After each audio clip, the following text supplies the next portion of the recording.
పప్పు బీరకాయ కర్రీ ఎప్పుడు తినడమే కానీ ఇదే ఫస్ట్ టైం చేయడం అనమాట. సో మీలో ఎంతమందికి ఈ కర్రీ తెలుసు, ఎంతమంది తిన్నారో నాకు కామెంట్ సెక్షన్లో కామెంట్ చేసేసేయండి. ఇంకా మన ఛానల్ని కనుక ఫస్ట్ టైం చూస్తుంటే make sure to subscribe. Firstly అయితే 200 గ్రామ్స్ కందిపప్పు తీసుకుని వాష్ చేసేసి దాంట్లో కొంచెం ఆయిల్ వేసేసి ఒక 2 విజిల్స్ రావాలి. వచ్చిన తర్వాత బీరకాయ ముక్కలు అండ్ పచ్చిమిర్చి, టమాటా ఇవన్నీ వేసేసుకొని బాగా మిక్స్ చేసేసి ఇందులోనే కొంచెం సాల్ట్, కొంచెం కారం అండ్ కొంచెం పసుపు ఇవన్నీ యాడ్ చేసుకోవాలి. ఇదంతా నా ఓన్ మేకింగే, ఎందులోనూ చూడలేదు, ఎవరు చెప్పలేదు అనమాట. ఫస్ట్ టైం ఇలా ట్రై చేశాను, అసలు ఎలా వస్తుంది ఏంటి అని చెప్పేసి.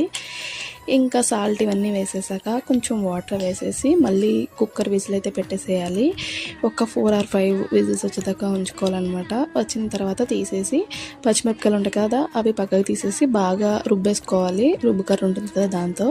తర్వాత కొంచెం చింతపండు పులుపు యాడ్ చేసేసి ఒక 10 minutes అలా మరిగించుకోవాలి. పక్కన పోపుకి అయితే ఎండుమిర్చి అండ్ ఇంకా ఎల్లుల్లిపాయ, ఇంకా ఉల్లిపాయ ఒకటి చిన్నది కట్ చేసేసి ఫ్రై చేసేసుకోవాలి. కొంచెం జీలకర్ర వేసుకుని ఇంకా కొంచెం పప్పు దీంట్లో వేసుకుని తాలింపు అయితే పెట్టేసుకోవాలి. టేస్ట్ అయితే మాత్రం చాలా ఇంకా ఈ ప్రాసెస్లో అయితే ఫాలో అయిపోండి. ఇన్స్టాగ్రామ్లో చూస్తుంటే ఫాలో చేయడం మర్చిపోవద్దు. నెక్స్ట్ వీడియోలో కలుసుకుందాం. Stay tune.